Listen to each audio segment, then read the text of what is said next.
Hello. In this video we're going to learn how to record deposits and at the same time allow for some cash back to be taken at the source of the deposit. So again, we're going to, from our home page, we're going to use the record deposits button that we find over in the banking section on the home page on the far right. So we'll click on record deposits. We still have an unrecorded deposit to make of our cash sales, so that's the one we're actually going to record at this point.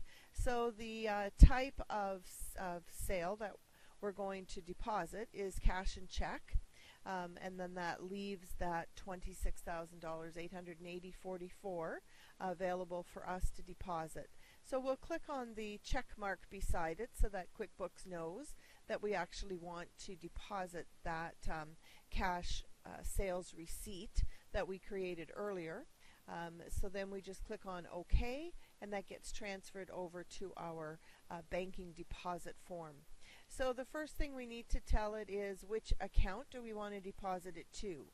So it's cash sales, we're going to deposit it to our bank checking account.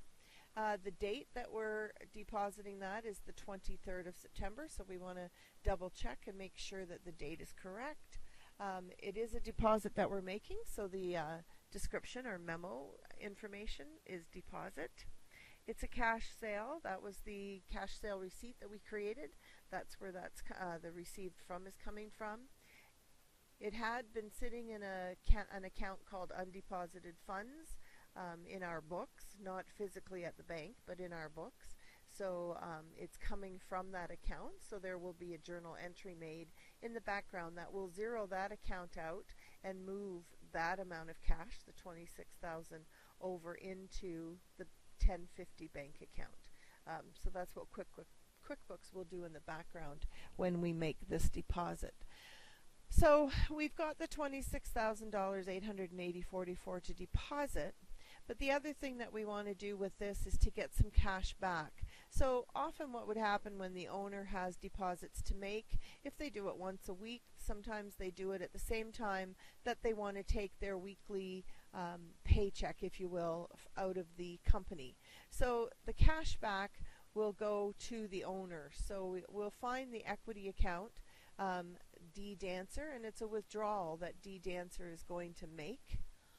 So we can just put owner withdrawal, and then the cashback amount would be whatever amount the owner is going to take out along with this particular deposit.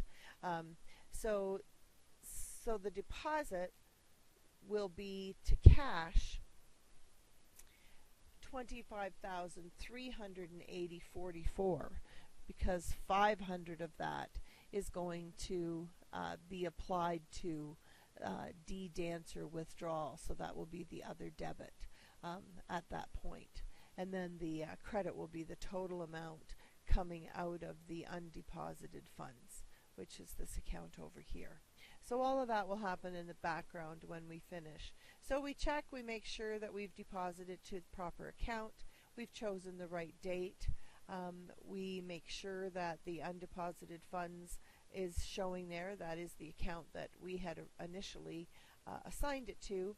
And then along the bottom, we fill in those fields if the depositor is going to be taking cash back. So we choose the account that's coming from. It could sometimes be a petty cash account if we're setting up a petty cash or replenishing a petty cash fund. Depends on what the cash is for. And then we put in a description, so the memo that goes with that cash back, and then the amount. Once all of those fields are correct, then we just click Save and Close, and that's all we need to do to record a deposit and include some cash back.